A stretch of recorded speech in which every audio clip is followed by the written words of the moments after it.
Hi everybody, Taigo speaking again, and we carry on with genjokoan. Last time, I think I was talking about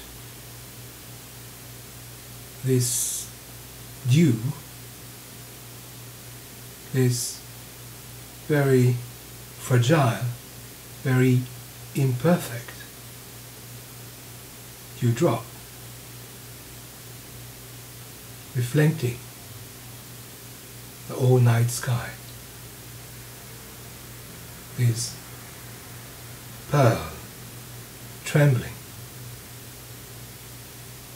giving full brightness of the moon.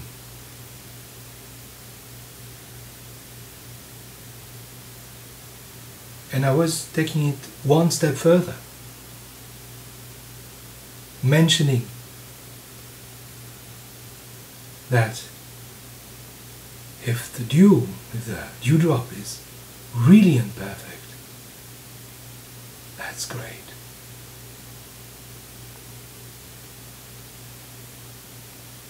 It is not a matter of perfection, a bulging, round, beautifully polished sphere of water. Nope. It's about dewdrops like you and me, with lots of flaws.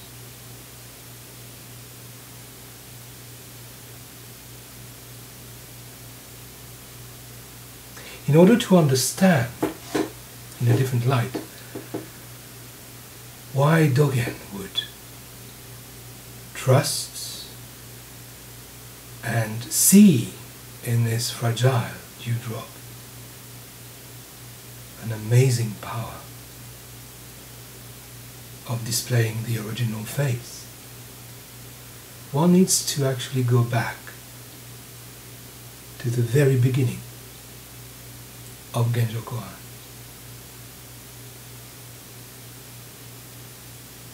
In the first few lines, Dogen says, those who have great realization of delusion are Buddha. Those who are greatly deluded about realization are sentient beings. There we are.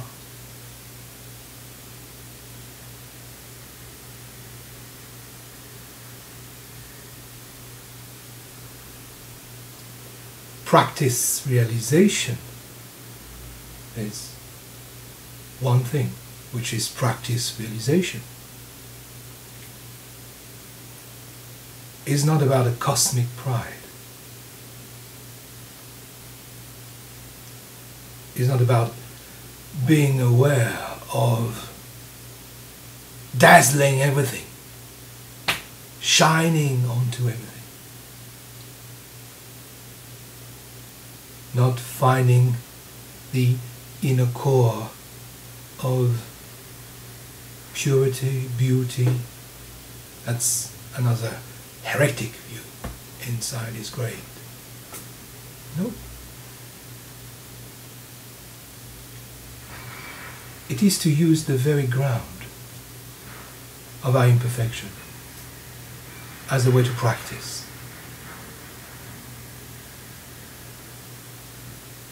At the moment I'm busy typing and working on the Kesa course, which should be available end of June.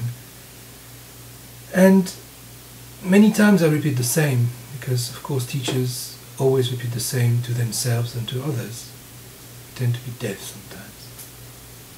And one of the things I say is that making a Kesa is not about making something that shines, that is really perfect, really beautiful, even. It is about sewing into a fabric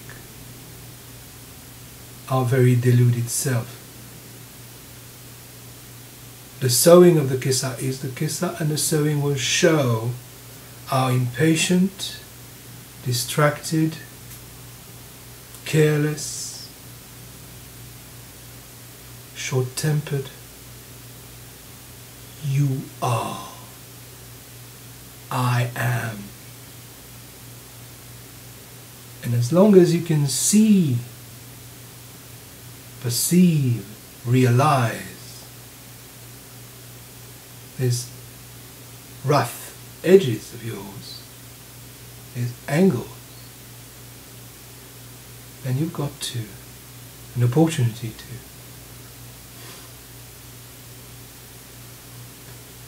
come to a level of compassion and acceptance toward yourself, but also means that you are watching from the standpoint, the viewpoint of Buddha. There cannot be an awareness, you cannot see your own Buddha nature being displayed. You can set the thing into activity.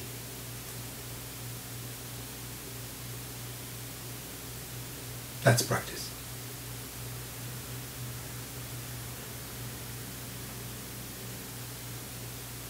So no need to get drunk, intoxicated with your own realization. No need to bash others, to criticize others, and to point at them saying, oh, you're wrong, I'm right. Practice is to work on your own self. The self within the self, realizing the selfless self.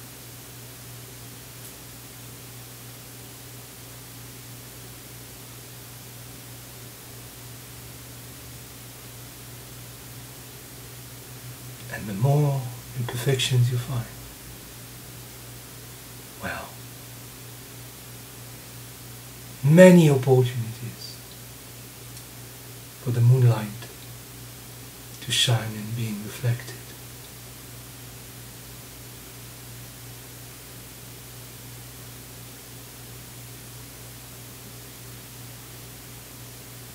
So, when I open my eyes on the world, and when I see over there intolerance, racism, fights, war, stupidity, it's all about my state of war, my own stupidity. And the work has to be done first here.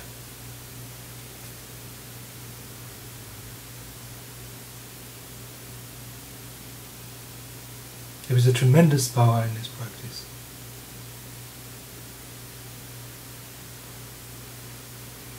Of course, social action is important. And you cannot soil the Dharma when you put it into social action. And I'm a great believer that much more social action is needed. The first step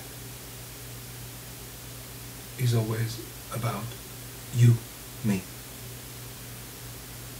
In this very humble abode of practice.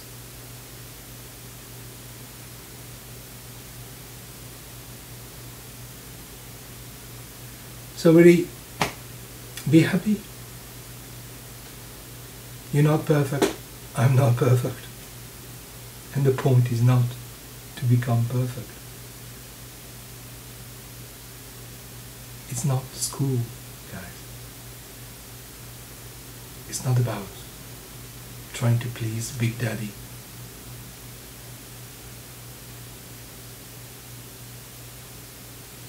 Much more subtle than that.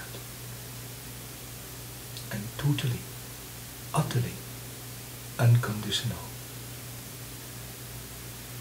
Kind of bit of, maybe like Christ, loving the poor, people that have nothing, the destitute, the prostitutes. Something along that line.